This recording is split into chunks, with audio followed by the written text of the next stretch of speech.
जय हिंद दोस्तों, मैं नवीन शर्मा आप सभी का स्वागत करता हूं। आशा करता हूं आप सब एकदम अच्छे हैं, एकदम बेहतरीन है। एक बार सारे प्यारे दोस्त बताएं आप सब कैसे हैं। उम्मीद करूंगा एकदम बेहतरीन होंगे, एकदम शानदार होंगे। नरेंद्र, अमन, विप्लव कर्माकर, विवेक किशोर वर्मा, सतीश, आयुष, शिल्पा, केपी, रोहिणी, रोहित, भावना, राज, मोहम्मद शाहनवाज अंसारी, सालू दुबे, कोमल सिंह, नीरज कुमार, गंजन पाटिल, प्रदीप अधिकारी, नगेंद्र गुप्ता, सारे प्यारे दोस्तों का बहुत स्वागत है। ठीक है, हम लोग पढ़ रहे थे दोस्त इतिहास को, जिसमें कल हम बौद्ध धर्म के बारे में पढ़ रहे थे। उम्मीद करूंगा आपने उसका एक रिवीजन किया होगा और कक्षा में हम लोग अब आगे बढ़ेंगे। आपने बौद्ध धर्म में जाना बौद्ध मठ, मठ जहाँ पर ये मैंने आपको बताए थे इंपोर्टेंट मठ कौन कौन से हैं। फिर हम आए थे बौद्ध धर्म की पुस्तकों पर। ठीक है, बौद्ध धर्म की पुस्तकों की अगर हम बात करते हैं तो इसमें नाम आता है एक तो बौद्ध चरित्र, सौदरानंद, सौदरानंद आपका व्रज सूची नहीं वज्र सूची, क्या बोलोगे? सौदरानंद, एक आपका वज्र सूची, ब्रज नहीं है, वज्र सूची पुस्तक ये किसने लिखी है? अश्व घोष ने, जो स्वयं एक बौद्ध दार्शनिक रहे या बौद्ध फिलोसफर रहे। ठीक है, और इनको ही हम भारत का वॉल्टेयर कहते हैं, क्योंकि इसी तरह के व्यक्ति कहाँ पर फ्रांस में भी मिले, जहाँ ने वहाँ पर प्रसिद्धि मिली एक लेखक के रूप में। ठीक है, भारत के हेटे भी इनको कहते हैं। विभाषा शास्त्र किसने लिखा है बहुत पूछा जाता है, एक तो ये और एक अश्व घोष की बौद्ध चरित्र। दोनों एसएससी बहुत पूछता है कि बौद्ध चरित्र पुस्तक के लेखक कौन है, तो महात्मा बुद्ध के बारे में पता चलता है। पहली मानव प्रतिमा किसकी पूजी गई? ठीक है, मानव प्रतिमा। देखो, एक तो बात होती है मूर्ति की, तो आप कहेंगे जी मूर्ति तो ईश्वर की पूजी गई पहले, तो ईश्वर कौन है? ईश्वर के मानव हैं, आप उनको मानव रूप में देखते हैं क्या? नहीं, आप कहेंगे वह ईश्वरीय रूप है। तो पहले मानव जिनकी प्रतिमा पूजी गई तो कौन है? वो बुद्ध है। और इनकी प्रतिमा, जो आपकी प्रतिमा है, किस शैली में बनी हुई है? गांधार शैली में। इसके बारे में मैं आपको बताऊंगा जब मैं आपको वहां पर जो कुषाण वंश है उसके बारे में जानकारी दूंगा। वहां मैं शैलियों के बारे में आपको बताऊंगा, जब भारत पर विदेशी आक्रमण होगा तो किस प्रकार भारत में आर्ट आई और शैली आई। चलो जी, राखी जी बहुत स्वागत है। बौद्ध शिक्षा केंद्र कौन कौन से रहे? तक्षशिला। मुझे बताइए, तक्षशिला भारत की सीमा में या भारत की सीमा से बाहर? मैंने आपको 16 महाजनपद दोस्त बताए, तो उनमें से तक्षशिला भारत की सीमा से बाहर था। हाँ जी, तक्षशिला विश्वविद्यालय। यही तक्षशिला विश्वविद्यालय है जहां पर आचार्य चाणक्य प्राध्यापक थे, प्रधानाचार्य थे। यहीं पर बैठकर वो अखंड भारत का एक सपना देखेंगे और यहीं पर बैठकर उस अखंड भारत के सपने को वो चंद्रगुप्त मौर्य के द्वारा पूरा भी करते हैं। वल्लभी रहा आपका, ये गुजरात में था। विक्रमशिला रहा आपका उस समय के, आपके उस समय के बिहार या पूर्वी उत्तर प्रदेश की तरफ हम कह सकते हैं, मगध में कह सकते हैं। नालंदा विश्वविद्यालय जो आज के वर्तमान बिहार में है, सबसे चर्चित है। और नालंदा बौद्ध धर्म के अध्ययन का बहुत बड़ा केंद्र माना गया। आप लोगों ने देखा होगा भारत में विदेशी यात्री घूमने आए, किसी एक विदेशी यात्री का नाम आप मुझे बता सकते हैं? तो आप कहेंगे जैसे राजा हर्षवर्धन के समय ह्वेन आया तो नालंदा अध्ययन करने के लिए आया, या मैं पूछूं आपसे चंद्रगुप्त द्वितीय के समय फाहियान आएगा तो वह भी आपका नालंदा अध्ययन करने के लिए आएगा, क्योंकि नालंदा में महायान शाखा का अध्ययन कराया जाता था। वहां पर उस बात के लिए विशेषज्ञ थे, व्याख्याता थे, जो उस बात की स्टडीज कराते थे। और इतनी प्रसिद्धि नालंदा की, और नालंदा के नष्ट होने का कारण भी आप लोगों को पता है। गुप्त वंश के दौरान बना, जब भारत में आक्रमण हुआ, मुस्लिम आक्रमण हुआ, पहले काशिम आया, फिर सुबुक्तगीन आया, फिर आपका गजनवी आया, गजनवी के बाद में मोहम्मद गोरी आया। मोहम्मद गोरी का एक सेनापति था बख्तियार खिलजी। आप लोग जानते बख्तियार खिलजी ने नालंदा को नष्ट कर दिया, भारतीय ज्ञान का सबसे बड़ा केंद्र, जहां पर कहते हैं लगभग 9 लाख पुस्तकें भारतीय ज्ञान की जो रिसर्च थी महान लोगों की, उनको जला के राख कर दिया गया। जो लिपिबद्ध किया गया था, जो हाथों से लिखा गया था, उस सबको जला दिया गया, सिर्फ एक बात के लिए कि बख्तियार खिलजी एक बार बीमार पड़ जाता है। और बख्तियार खिलजी जब बीमार पड़ता है तो उसका ट्रीटमेंट नहीं हो पाता, उसका इलाज नहीं हो पाता। उस समय कोई बताता है कि उसने तमाम नुस्खे अपना लिए, तमाम नीम हकीम जो कुछ उससे हो सकता था, लेकिन तबीयत ठीक ना हुई। तब किसी ने बताया कि बिहार में नालंदा विश्वविद्यालय में एक आचार्य सीलभद्र हैं, वह इसका इलाज कर सकते हैं। उन्होंने आचार्य सीलभद्र को बुलवाया। उसने कहा कि मैं तुम्हारे द्वारा दी गई कोई दवाई नहीं लूंगा, क्योंकि वह पाखंड में विश्वास रखता था।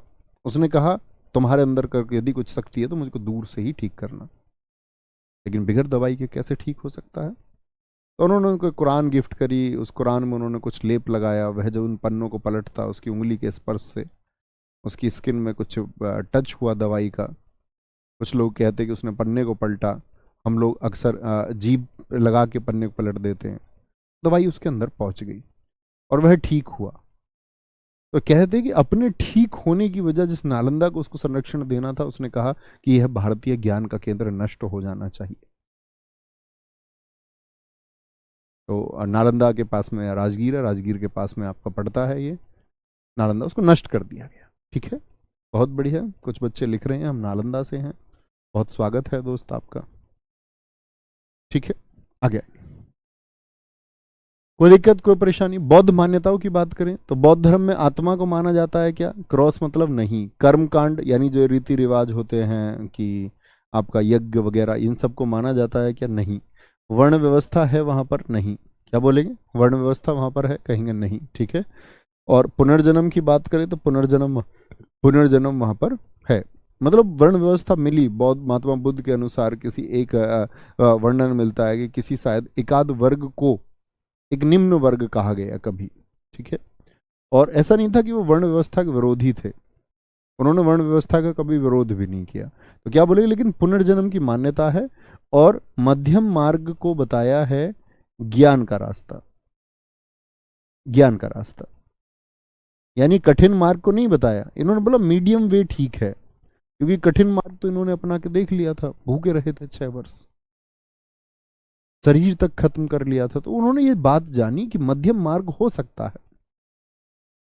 कपिल कुमार गुप्ता जी, बहुत सारा प्यार। तो मध्यम मार्ग ज्ञान का रास्ता। लेकिन महावीर स्वामी क्या कहेंगे?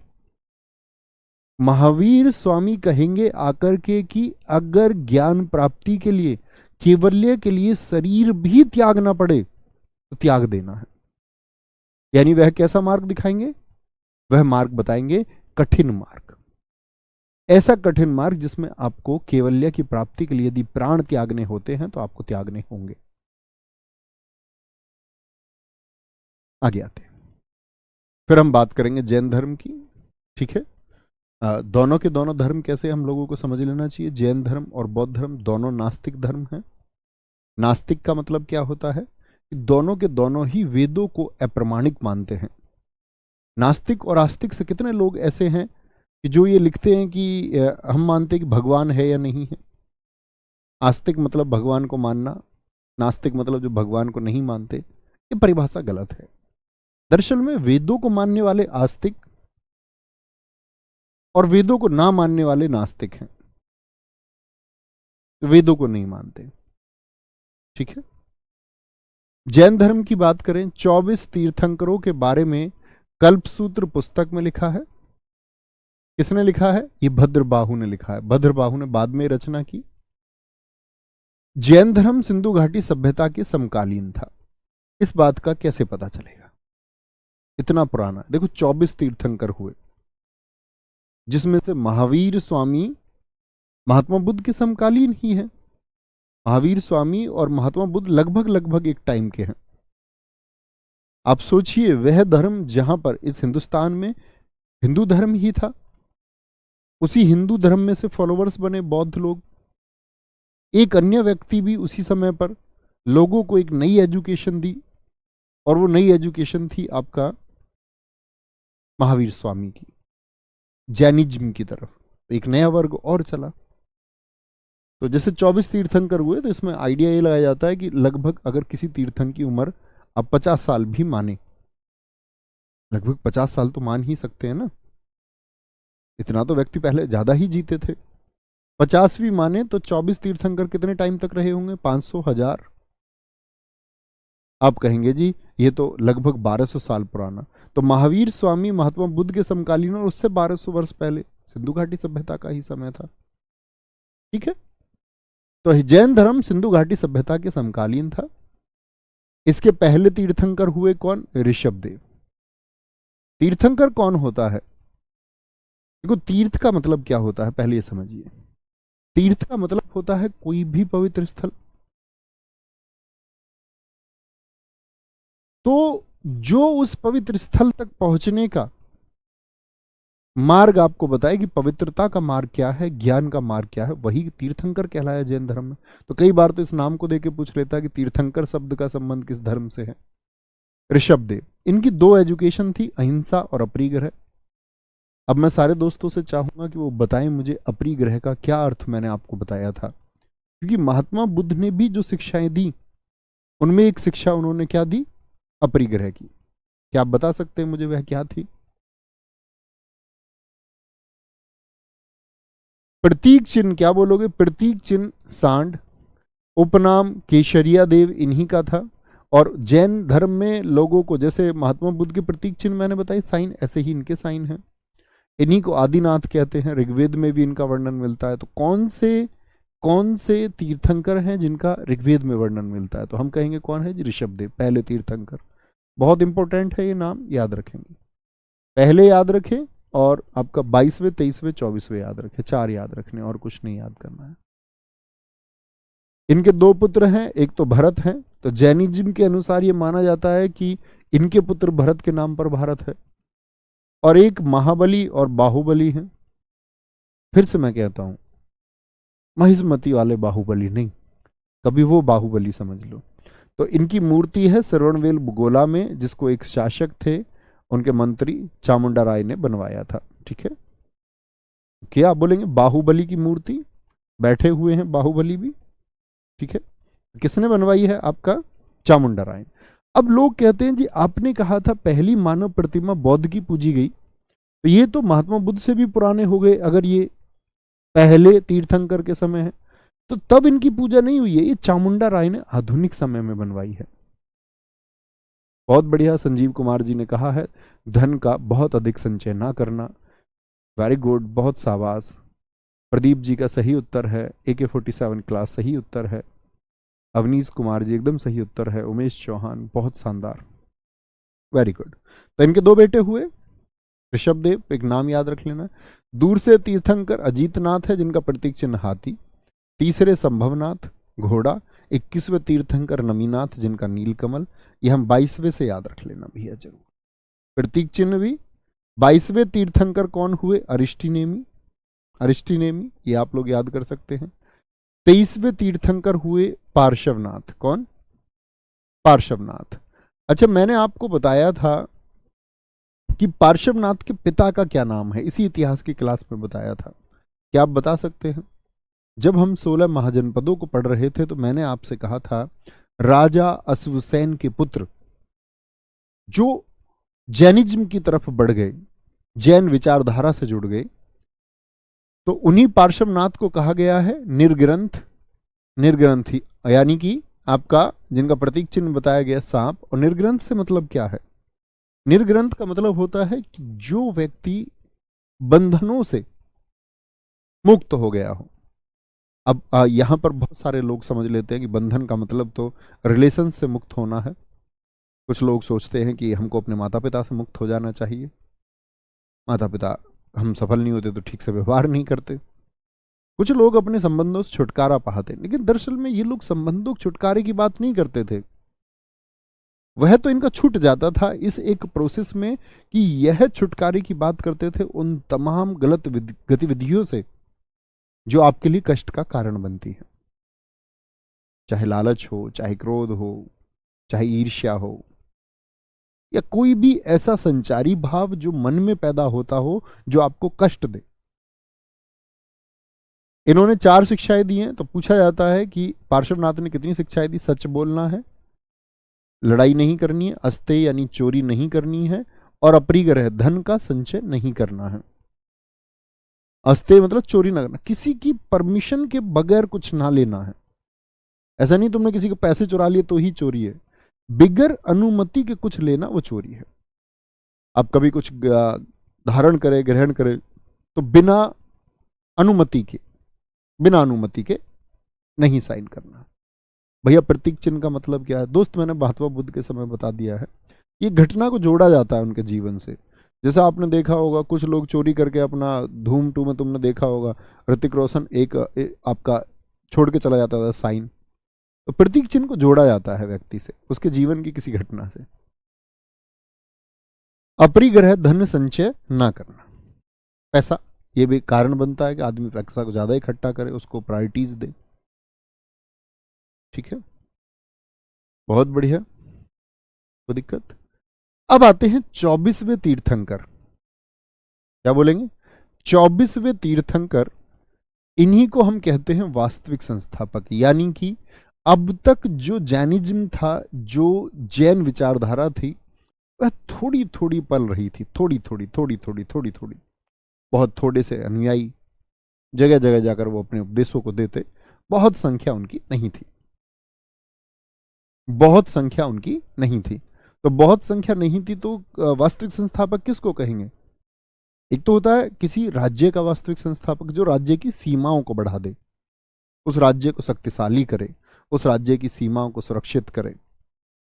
लेकिन जब धर्म के वास्तविक संस्थापक की बात आती है तो इसका मतलब होता है कि जो धर्म का प्रचार अधिक करे, जो शिक्षाओं को दूर तक पहुंचाए।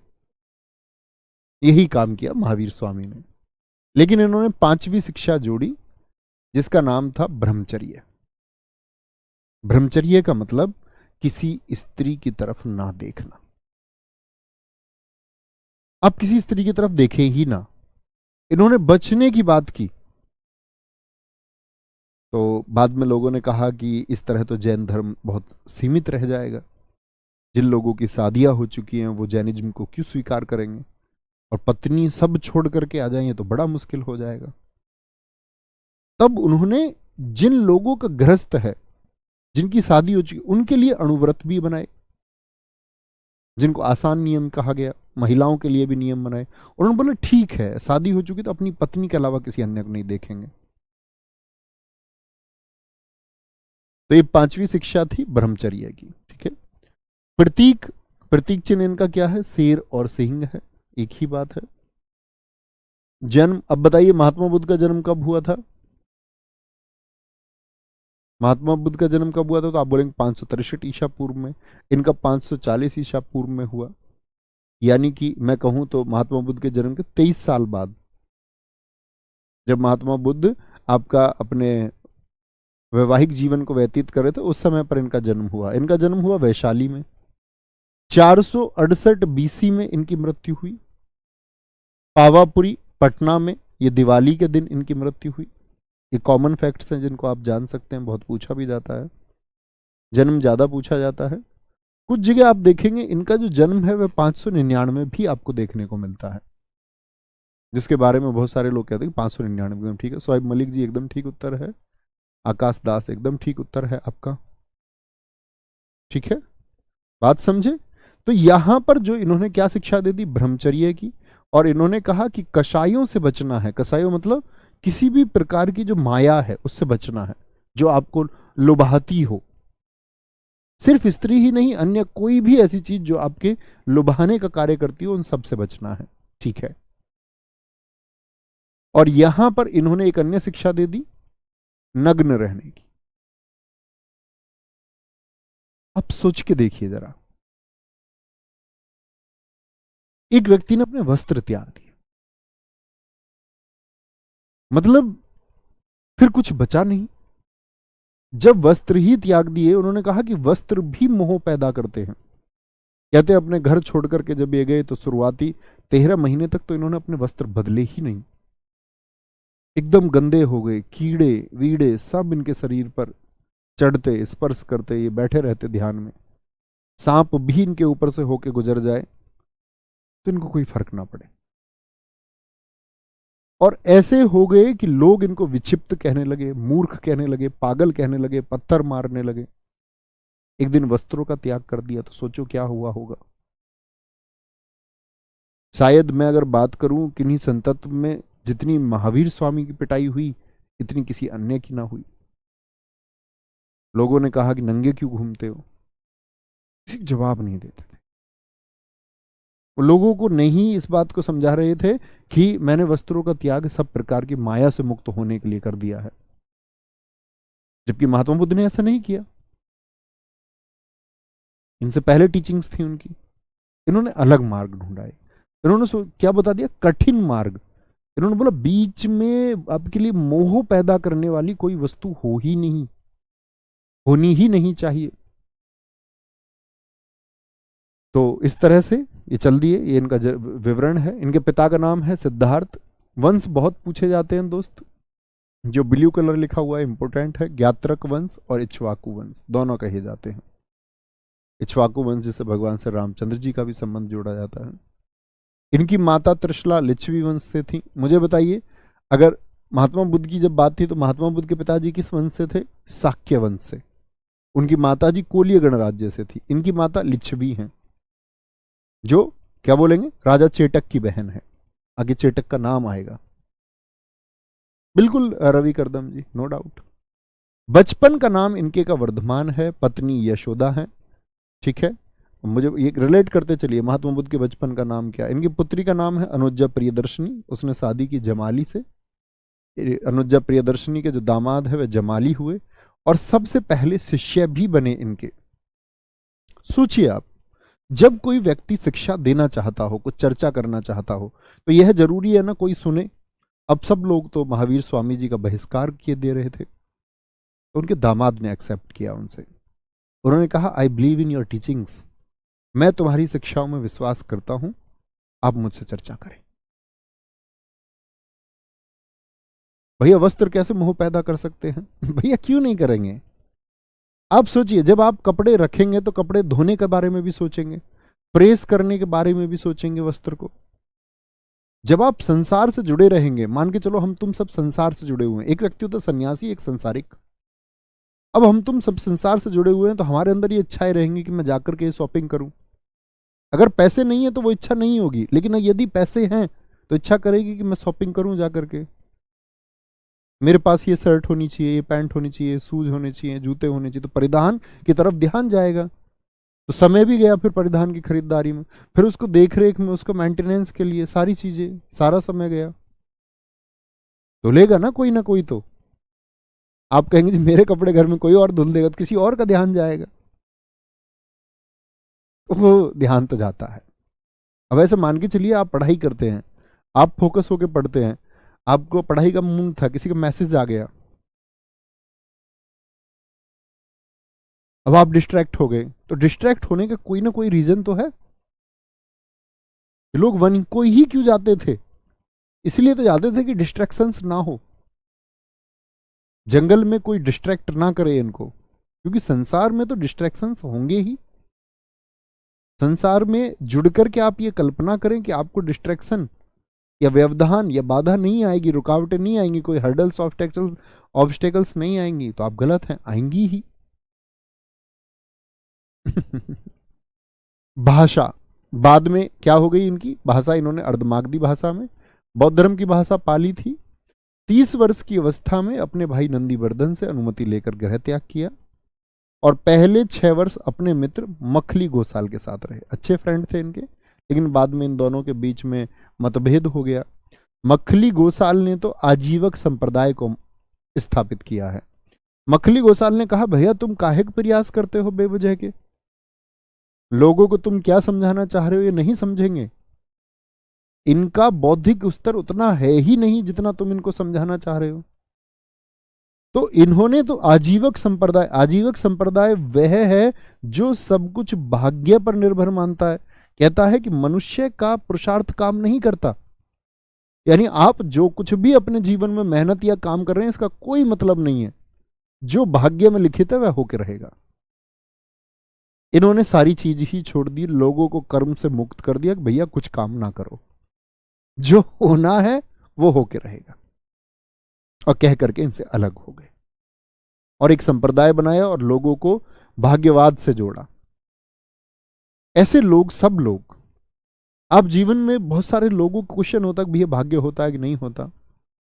अब ये मानिए ना, आप किसी चीज को नेग्लेक्ट क्यों करते हैं? आप मानिए होता होगा, होता होगा। लेकिन भाग्य की बात करता कौन है, यह आपको सोचना होगा। भाग्य की बात अक्सर वही व्यक्ति आपको करते हुए मिलेगा जो जीवन में असफल रह गया है। आप सफल आदमियों के मुख से शायद ही भाग्य जैसे शब्द का नाम सुन पाए, क्योंकि व्यक्ति जब असफल होता है तो कहते हैं कि व्यक्ति को अपनी असफलता छिपाने के लिए नाना प्रकार के प्रयास करने पड़ते हैं, और यही मनुष्यत्व है। मनुष्य ऐसा ही करता है, वह अपनी चीजों को ढकने के लिए झूठ बोलता है, तमाम तरह की साजिशें करता है। तो उनमें से छात्र जीवन में बाद में ये चीजें आती, बहुत सारे लोग कह देते हैं हम असफल इस वजह से रहे। ये बिल्कुल ऐसे है कि जैसे आपको कल नौकरी मिल जाएगी तो आपके लिए देश में बेरोजगारी की समस्या शून्य हो जाएगी, आपको लगेगा बेरोजगारी है ही नहीं। लेकिन जब आपको नौकरी नहीं मिलेगी तो आपको लगेगा कि संपूर्ण देश में बेरोजगारी ही बेरोजगारी है। थोड़ी बहुत बेरोजगारी की समस्या यदि रह गई, हरिशंकर परसाई जी ने लिखा है कि थोड़ी बेरोजगारी अगर रह गई और छोटे भाई को भी नौकरी मिल जाए तो वह बेरोजगारी भी देश की खत्म हो जाती है। तो बिल्कुल ऐसे है कि भाग्य के भरोसे बैठना नहीं है। जिन व्यक्तियों को पुरुषार्थ जिंदा होता है वह हिम्मत और संघर्ष पर विश्वास करते हैं। ठीक है, बहुत बढ़िया। एक बताएंगे, बलवंत दुबे जी ने कहा नहीं सर ये तो गलत बात है, भाग्य भाग्य होता है। मैंने कब कहा भाग्य नहीं होता है? मैं विश्वास नहीं करता। आप अपनी चीजें मेरे ऊपर नहीं थोप सकते, मैं अपनी चीजें आपके ऊपर नहीं थोप रहा कि आप भाग्य को ना माने, ये मैंने बिल्कुल नहीं कहा है। मैंने तो एक आपको सत्य से अवगत कराने का प्रयास किया है। बिल्कुल भाग्य होता होगा, शायद कहीं रहता हो। मैंने तो सिर्फ इतनी बात की है कि मैं अपना थॉट प्रोसेस बता रहा हूं कि मेरा ये मानना है। आगे आएंगे। 12 वर्ष तक इन्होंने तप किया है। पहला वर्ष और मेरे थॉट प्रोसेस से आपका थॉट प्रोसेस मैच हुए बिल्कुल जरूरी नहीं है दोस्त, आप मुझसे ज्यादा बेहतर सोच सकते हैं, मैं ये मानता हूं। पहला वर्ष है आपका, इन्होंने तपस्या की अशोक वृक्ष के नीचे, स्वर्ण बालुका नदी, कोई रिजल्ट्स नहीं आए। फिर उन्होंने जगह बदली, अपनी जगह बदली तो क्या बोलेंगे, जगह बदली आपने, और अंतिम 11 वर्ष 6 माह, हम 12 वर्ष बोलते हैं लेकिन 12.5 वर्ष की इनकी तपस्या थी। साल वृक्ष के नीचे ऋजु पालिका नदी पर इन्होंने ध्यान लगाया, यहां पर इनको ज्ञान की प्राप्ति हुई। गांव था जराम्बिक गांव। ज्ञान प्राप्ति के बाद में महावीर स्वामी केवलिन, जिन यानी जिन कहते हैं विजेता को, कि जिन्होंने अपनी इंद्रियों को जीत लिया हो। आप जानते हैं ना, इंद्रियों आंख नाक कान जीव त्वचा, आंखें देखना चाहती हैं, कुछ ना कुछ देखना चाहती हैं, और अब आंखों पर आप विजय पाले। इसका मतलब क्या हुआ, आपकी आंखें वही देखें जो आप देखना चाहते हैं, सिर्फ वही। आप यह चुनाव कर पाए कि ये देखने लायक चीज है, इसी को देखना है, और ये देखने लायक चीज नहीं है, इसको नहीं देखना है। आप अपनी जीव पर नियंत्रण पालें कि खाने योग्य वस्तुएं ये हैं और यह वस्तु त्यागने योग्य है। ऐसे ही अन्य ज्ञान इंद्रियों की बात है, तो वो होता है विजेता, जिन कहते हैं निर्ग्रंथ, जो बंधनों से मुक्त हो गया। बहुत बढ़िया जी आकाश दास जी, मैं सर भाग्य के बारे में कुछ नहीं जानता, हाँ मैं मेहनत के बारे में जानता हूं। बहुत बढ़िया, अच्छी बात है। ठीक है, आगे आएंगे। तब तो कुछ बचता नहीं है ना, अगर आप भाग्य में विश्वास रखेंगे तो फिर काहे को आप ऑनलाइन क्लास कर रहे हैं, फिर क्या ही अर्थ रह जाता। अगर आप भाग्यवाद में विश्वास रखते हैं, भाग्य का मतलब जो घटित होना है वह निश्चित है, यानी जो आपके भाग में आना है वह भाग्य है, तो फिर भैया कोर्स काहे को लिया था? वो ही जाना था। आगे एक कह रहा जी ये हमारा भाग्य है कि हम आपके स्टूडेंट हैं। मेरा सौभाग्य है कि आप जैसे मेरे छात्र हैं दोस्त। पहला उपदेश राजगृह में इन्होंने दिया। राजगृह कहाँ की राजधानी थी? मगध की। मगध की, बहुत बढ़िया। सर जी ध्यान क्या होता है? अबे यार तुम लोगों को सब कुछ तो जानना होता है। प्रयोग करना ध्यान। ध्यान क्या होता है? ध्यान का मतलब होता है, मैं अपने तरीके से बताऊं, जैसे मेरी ध्यान की विधि क्या है। मेरी ध्यान की विधि है कि मस्तिष्क को पहले जकड़ो। जकड़ो का मतलब बहुत अधिक तनाव उसमें पैदा करो और फिर उसको शिथिल छोड़ दो एकदम से। आप भी करके देखिए एक बार, और कल करके देखना है इसको। मैं एक बार आपको बताता हूं। आप अपने दिमाग को ऐसे नहीं जकड़ना किसी और चीज, अपने आप खुद उसको टेंस करिए, ऐसे खींचिए, ऐसे लगे कि मस्तिष्क खिंच रहा है। और करीब ये प्रक्रिया आपको 1 मिनट तक करनी है। कल प्रयोग करना है इसको, रात को करना सोते समय, या कल सुबह करना उठ के, और फिर इसको शिथिल छोड़ दीजिए, एकदम शिथिल। ये प्रैक्टिस आप बार बार करेंगे तो आप मस्तिष्क को इतना शिथिल छोड़ सकते हैं कि आपका मस्तिष्क आपके हिसाब से काम करेगा, अकॉर्डिंग टू यू, किसी और के हिसाब से नहीं। छोड़ दिया, ठीक है। उसके बाद आप जब मुद्रा में बैठेंगे तो आपको अपनी चलती हुई सांस, जो श्वास है, आती और जाती श्वास पर सिर्फ फोकस करना है। ये एक विधि मात्र है, ये ध्यान की एक विधि है। लेकिन ध्यान क्या है? ध्यान का अर्थ ही है कि कहीं ध्यान ना लगाना। हम लोग अक्सर ये सोचते हैं कि ध्यान का मतलब होता है कि हमको कहीं ध्यान लगा लेना है। नहीं, ध्यान का मतलब है कहीं ध्यान नहीं लगाना, बस आपको अपनी आती जाती श्वास पर। ध्यान की हजारों विधियां हैं, जिनमें से एक विधि मैं इस्तेमाल करता हूं। आप, कोई आपसे बोले भैया सुबह ब्रह्म मुहूर्त में ध्यान लगाइए, उन सब चीजों का अलग महत्व है। लेकिन आप रात को सोने से 10 मिनट पहले ध्यान लगा सकते हैं, एकदम शांत मुद्रा में। और आप अब देखेंगे अपने जीवन को परिवर्तित होते हुए। उसमें इतनी पावर है, वो आपके मस्तिष्क को बहुत मजबूत करेगा।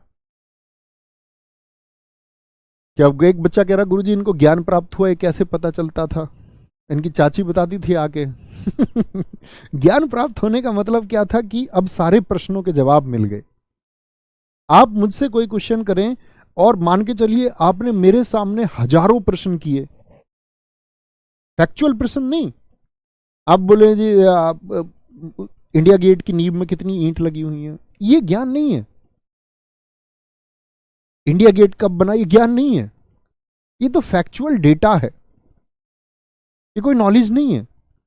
ज्ञान का मतलब इस दुनिया के वो सत्य जिसके बारे में कोई नहीं जानता, उसके बारे में जान जाना, ये ज्ञान है। या जिसके बारे में बहुत अल्प लोग जानते हो, बहुत कम लोग जानते हो।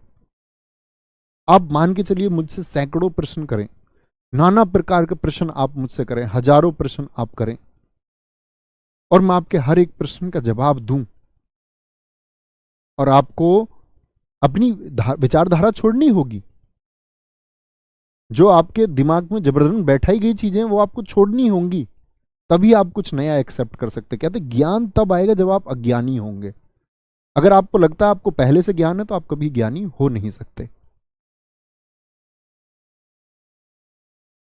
ज्ञानी को ज्ञान प्राप्त करने में ज्यादा दिक्कतें आती हैं, क्योंकि उसके दिमाग में बहुत सारे थॉट प्रोसेस पहले से जगह बनाए हुए हैं, तो वो विचार टकराते हैं आपस में। नहीं नहीं, ऐसा नहीं है।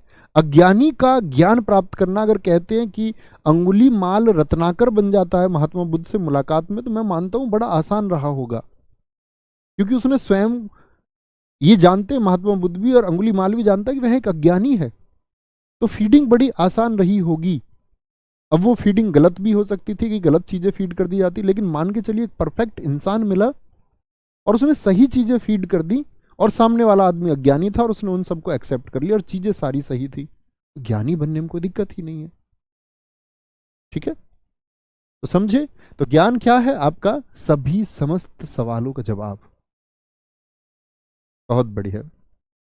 आगे आएंगे गुरुजी। ये बाबा जी जो है, देखो यार तुम ऐसी बातें मत किया करो, मेरे मुंह से कुछ बुलवाओ, तो मैं ये नहीं चाहता किसी के बारे में कुछ बोलना। हम सबकी आस्थाएं हैं, तुम अपने अपने विश्वास करिए। मैंने आपको एक स्टेटमेंट दिया था,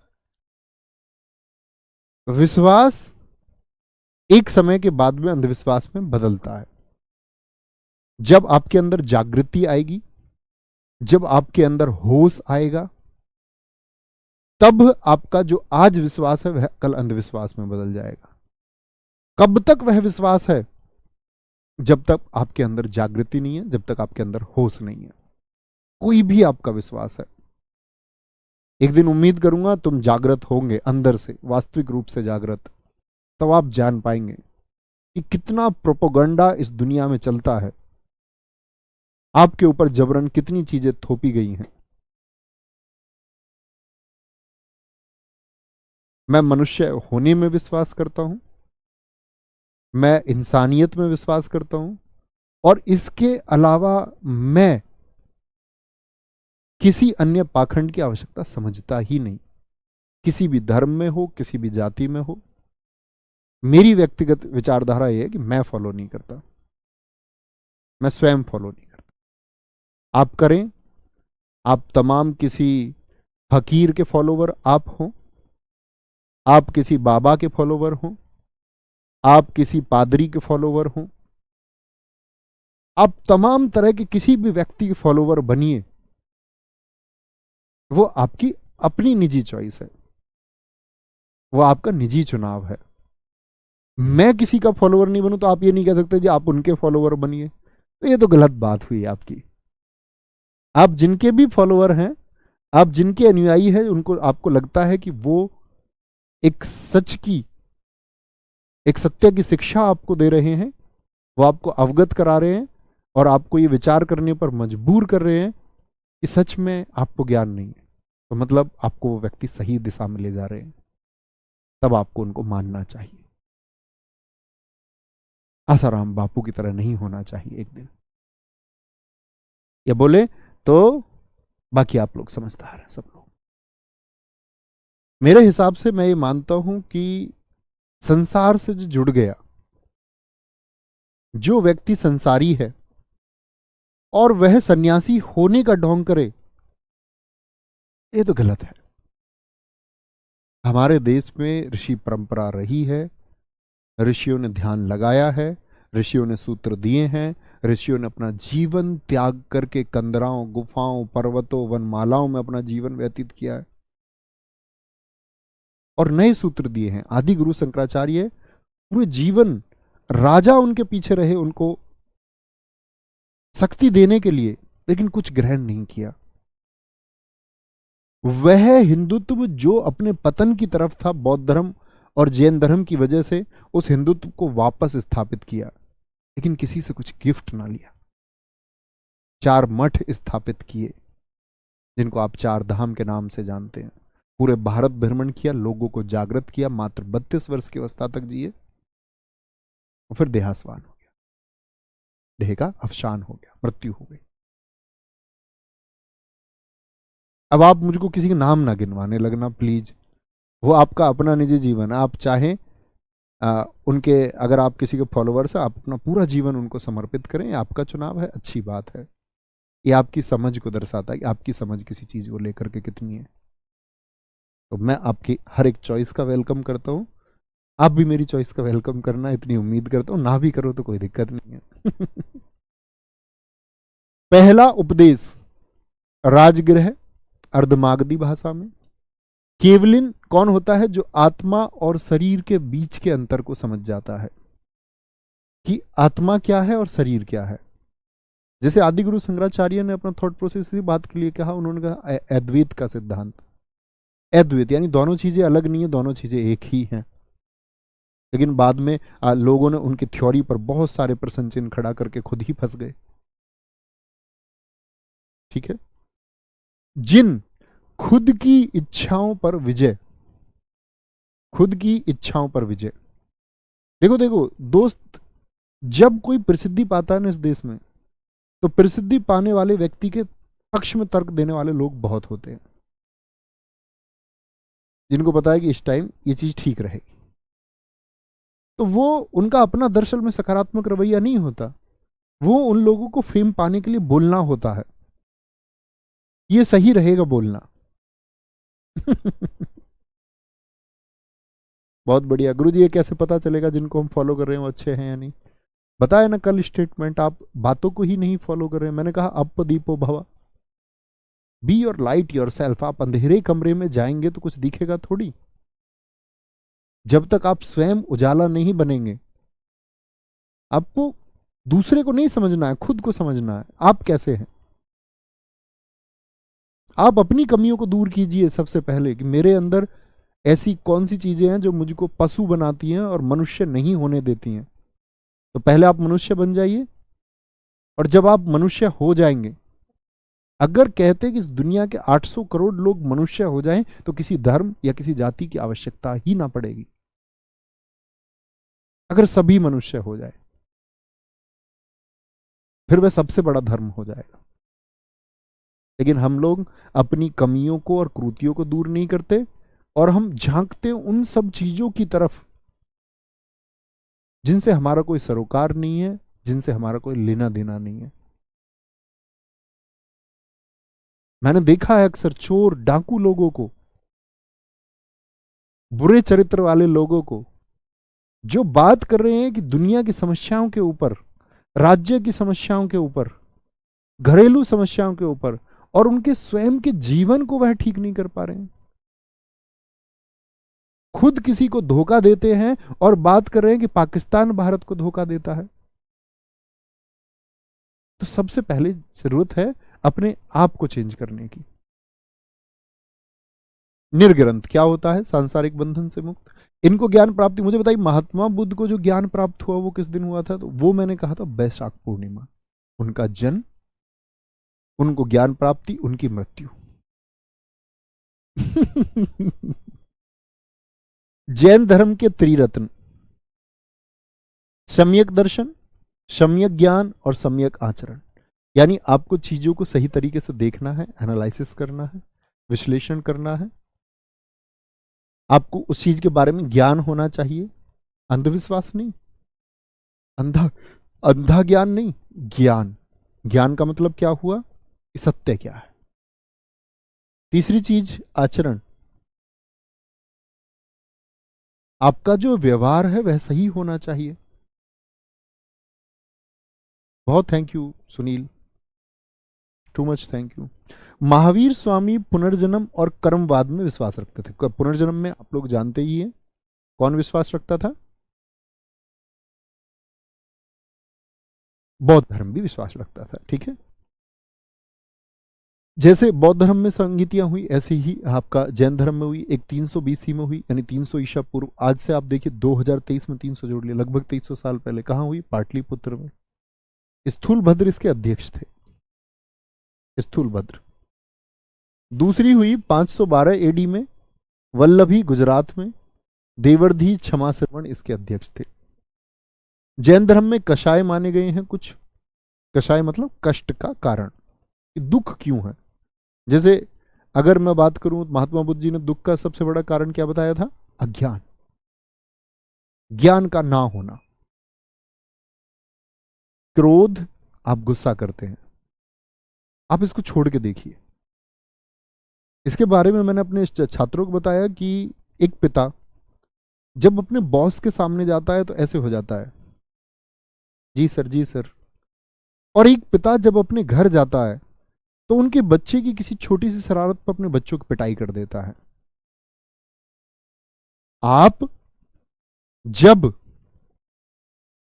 अपनी प्रेमिका के साथ होते हैं तब आप अपने आप को बेहतर दिखाने का प्रयास करते हैं, आप ये महसूस करवाने का प्रयास करते हैं आप इस दुनिया के सबसे बेहतरीन इंसान हैं।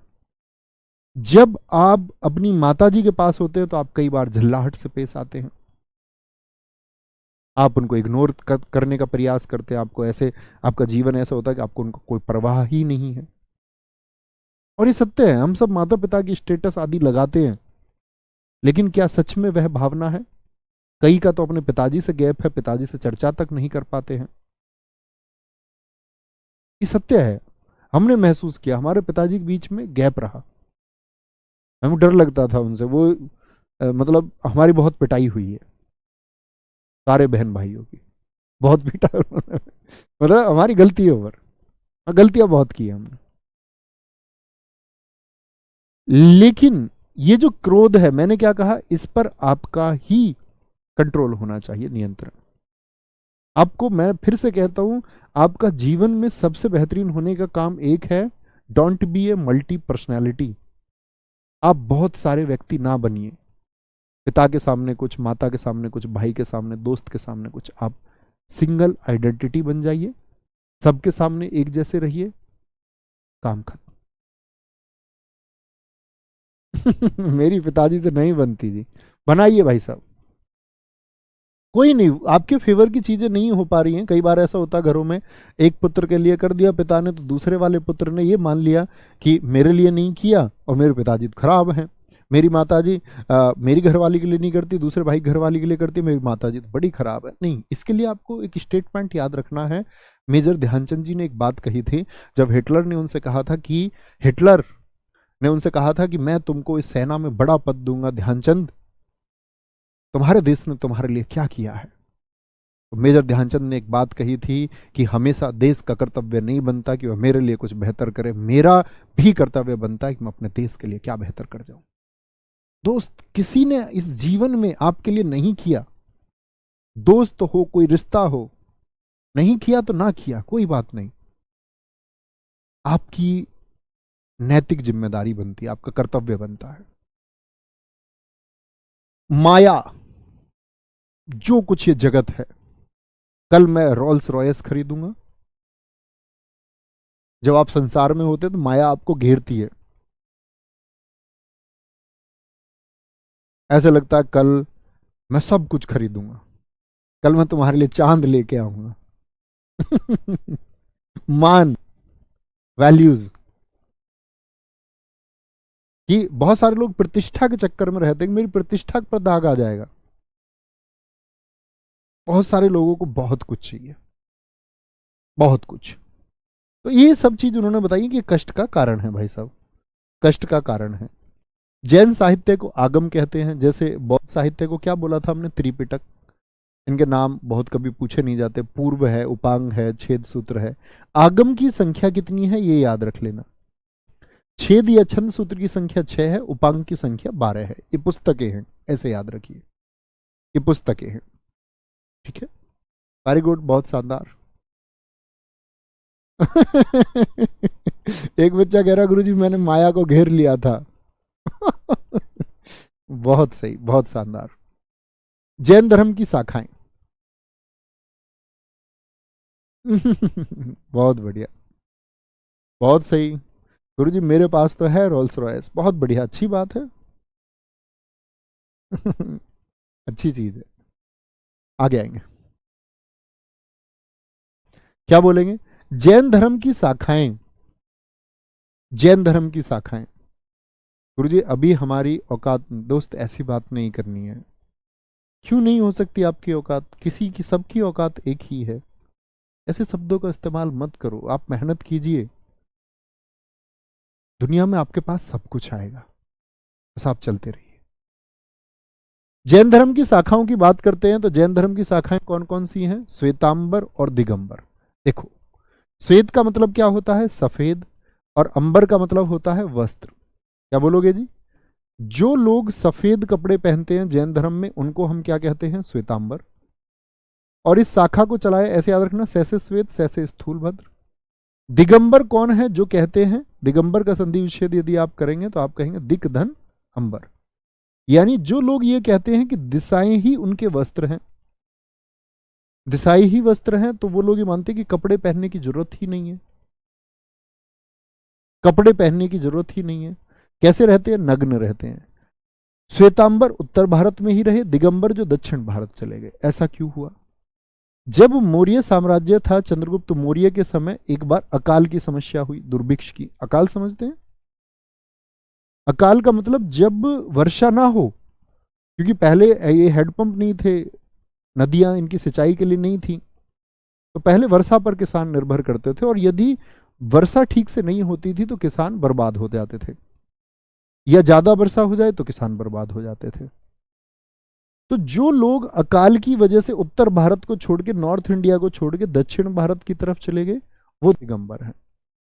तो यहां पर एक स्टेटमेंट आता है, दक्षिण भारत में, अब श्वेतांबर शाखा किधर है, नॉर्थ में। तो जब लोग दक्षिण में चले गए तो सुहस्तिन नामक एक आदमी गया दक्षिण में, दिगंबर लोगों के पास में, और श्वेतांबर शाखा का प्रचार किया, श्वेतांबर शाखा का प्रचार किया। पिट्टू कुमार जी, वेरी गुड, बहुत शानदार। तुम में इसके नटखट बच्चे हैं, नटखट, नटखट नहीं होते जो बहुत ज्यादा नटखट होते हैं। आगे, जैन संघ में 11 गणधर थे। क्या बोलोगे, 11 गणधर। गणधर का मतलब कि महावीर स्वामी जी ने बनाया कि एक संघ बनाए 11, उन 11 संघों के प्रमुख बनाया कि ये लोग वो होंगे जो बौद्ध धर्म का, सॉरी, जैन धर्म का प्रचार करेंगे। ठीक है। महावीर स्वामी की मृत्यु के समय अध्यक्ष कौन थे? वो इंद्रभूति थे। इंद्रभूति थे। बहुत बढ़िया। गुरुजी पिताजी से अब भी बात नहीं, अब तो होती है, अब तो सब ठीक है। मैं छोटे की बात बता रहा हूँ, जब हम छोटे थे। आगे महावीर स्वामी की मृत्यु के समय अध्यक्ष कौन थे? इंद्रभूति थे। अगले अध्यक्ष कौन हुए? सुधर्मन हुए। कौन हुए? सुधर्मन हुए। ठीक है। जैन भिक्षुणी संघ बना, ऐसे ही जैसे कि बौद्ध भिक्षुणी संघ बनाते, तो यहां पर भी महिलाओं को प्रवेश मिला। जैन भिक्षुणी संघ की अध्यक्ष कौन है? इन प्रमुख बनाया चंदना को, चंदना नामक स्त्री को। जैन सिद्धांत जिसको ज्ञान मीमांसा कहते हैं, तो एक प्रश्न पूछा जाता है, अनेकांतवाद का सिद्धांत किस पर निर्भर है? यह स्यायवाद का सिद्धांत। ये क्या है? देखो, अनेकवाद का सिद्धांत कहता है, अनेकांतवाद का सिद्धांत ये कहता है कि हर वस्तु में अनेक गुण होते हैं। जैसे आप किसी चोर को देख लें, आप उसकी पिटाई करें, लेकिन उसमें कुछ ना कुछ अच्छाई शायद रही होगी, उसमें कुछ ना कुछ अच्छाई शायद रही होगी। जैसे कि एक भिक्षु के ऊपर कहानी बताई जाती है कि एक भिक्षु ने जब शिक्षा पाली तो उसके गुरुजी ने उससे पूछा कि अब क्या करोगे? उसने कहा जी शिक्षा का प्रचार करने में उस गांव में जाऊंगा। उन्होंने बोला उस गांव के लोगों को अंदर तो किसी ने पहले से कुछ फीड कर रखा है, वो तुमको जाके पीटेंगे, तुम उनको नहीं जाके कुछ बात बताओगे तो।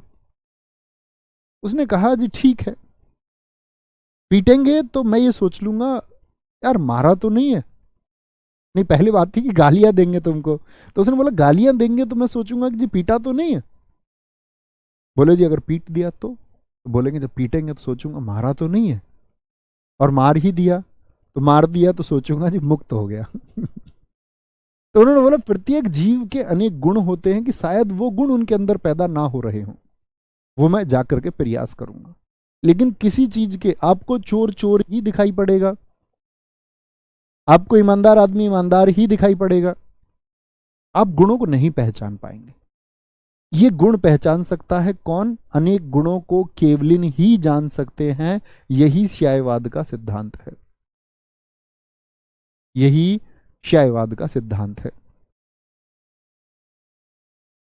समझे जी बात को? कोई दिक्कत, कोई परेशानी? ठीक है। हाँ, कल क्लास होगी आपकी, ये बात याद रख लेनी है, कल क्लास होगी आपका। नास्तिक मैंने आपको बता दिया, जो वेदों को अप्रमाणिक मानते हैं, जैसे कि आजीवक संप्रदाय रहा। बौद्ध धर्म है नास्तिक में ही आता है। जैन धर्म है किस में आएगा? नास्तिक में ही आता है।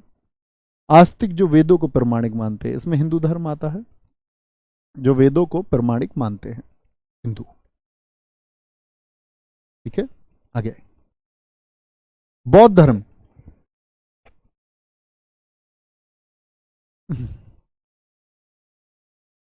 बौद्ध धर्म और जैन धर्म। बौद्ध धर्म को मानने वाले शासक हैं, इनके नाम तुमको पढ़ने हैं। धीरे धीरे जब आप शासकों के बारे में जानेंगे तो जान ही जाएंगे। हर्षवर्धन, कनिष्क, बिंबिसार, इसका नाम है आपका कबापुज, और ये काकुश। इसमें से कुछ शासक रहेंगे जो कुछ समय के बाद अपना धर्म परिवर्तन करेंगे। आगे हम इन राजाओं के बारे में पढ़ेंगे तब भी जानेंगे, यहां भी याद नहीं करेंगे तब भी जान जाएंगे। ठीक है, कोई दिक्कत? सर हमको आर्मी बनना है। मेरे दोस्त आर्मी नहीं बन सकते हैं आप आर्मी में जा सकते हैं। एक आदमी वन मैन आर्मी बनना चाह रहे हो? One man army. चलो गुरुजी, केवलिन का क्या अर्थ होता है बता चुका हूं मैं आपको। केवलिन वह है जो केवल्य को प्राप्त कर लेता है। केवल्य अर्थात जिसने निर्वाण या मोक्ष को प्राप्त कर लिया, वही केवलिन है। बहुत बढ़िया। और दोस्त आपके यहाँ सब लोगों के यहाँ छठ पूजा आने वाली है, और जो लोग छठ पूजा को मनाते हैं उनको अग्रिम शुभकामनाएं। कल भी कक्षा वैसे होगी। ठीक है, तो मिलते हैं कल। Thank you, bye bye, take care, जय हिंद, जय भारत। यहाँ से आगे बढ़ेंगे। नमस्ते।